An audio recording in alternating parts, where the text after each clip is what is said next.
এই সবগুলা ব্যথা এখন ফিল হইতেছে। যেমন লাস্ট প্র্যাকটিস আমার এই অ্যাঙ্গুলটা আবার গেছে।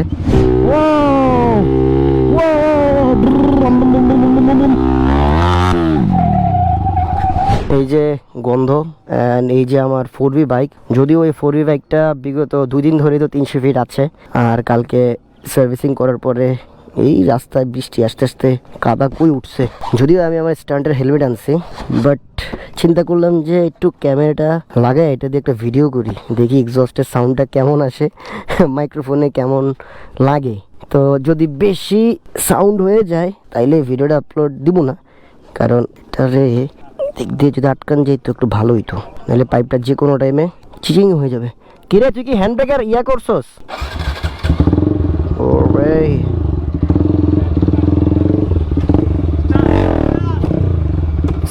Stand yes stand.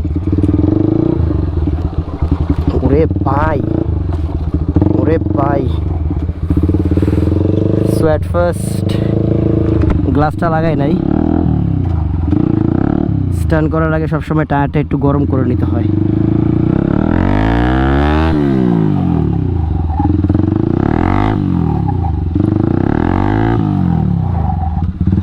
Sound maybe ভাঙ্গে চুরে আপনাদের কারের হেডফোন ফাটাই ফেলতেছে, অ্যান্ড সরি ফর দ্যাট, কারণ এই জন্যই এটাকে ঢাকায় তেমনভাবে মুভ করা যায় না,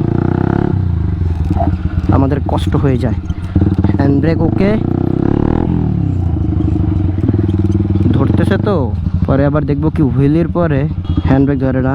অ্যান্ড জীবনে যত অ্যাক্সিডেন্ট করছি, মানে বাইকের স্ট্যান্ডে ক্র্যাশগুলো করছি, এই সবগুলা ব্যথা এখন ফিল হইতেছে। যেমন লাস্ট প্র্যাকটিস আমার এই অ্যাঙ্গুলটা আবার গেছে, তারপর কালকে গরম পানি দিয়ে চুয়ে রাখছি। আসলে আমার এক্সরে করতে ভয় লাগে, এক্সরে করলেই মনে করেন যে আমার প্লাস্টার করে দিবে, 100% শিওর, কারণ লাস্ট শোয়ের টাইমেও এরকম একটা ঘটনা ঘটছে।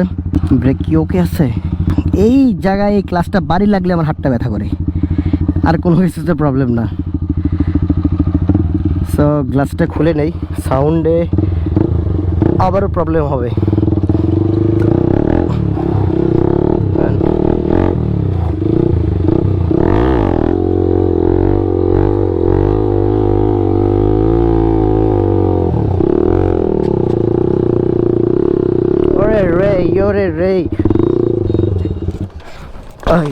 কি আসলে ভয় পেতেছি ক্যামেরাটার কারণে, যদি ক্যামেরাটা ধুরুম করে ভেঙে ভেঙে জায়গা।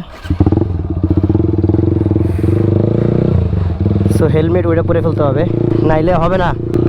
ওইটার একটু ওয়েটও বেশি। এটা একটা ট্যাঙ্কির উপরে ফুটেজ দেখি কেমন আসে, ট্যাঙ্কির উপরে দাঁড়ালে যে ফুটেজটা আসে না, সেই ফুটেজটা।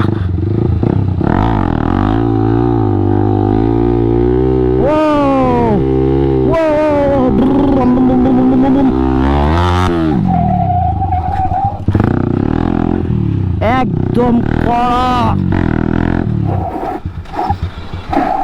হ্যাঁ সিবিআর হোয়াটসঅ্যাপ। কি রে কি হয়েছে? আজ আমার মন ভালো নেই। ওই হেলমেট এটা দিতে, এটা তো সম্ভব না, আরে ওজন বেশি হেলমেটের, সো এটা এক্সট্রা হাতে করে নিয়ে আসা হয়েছিল। অ্যান্ড এটা পরে এখন স্টান করবো। ওই বইন ব্যাগের চেনটা লাগা। সো থ্যাংক ইউ, আল্লাহ হাফেজ, সবাই ভালো থাকবেন, সুস্থ থাকবেন, হ্যাভ ফান, পিস। কিরে হাসস কেমনি? Bye bye.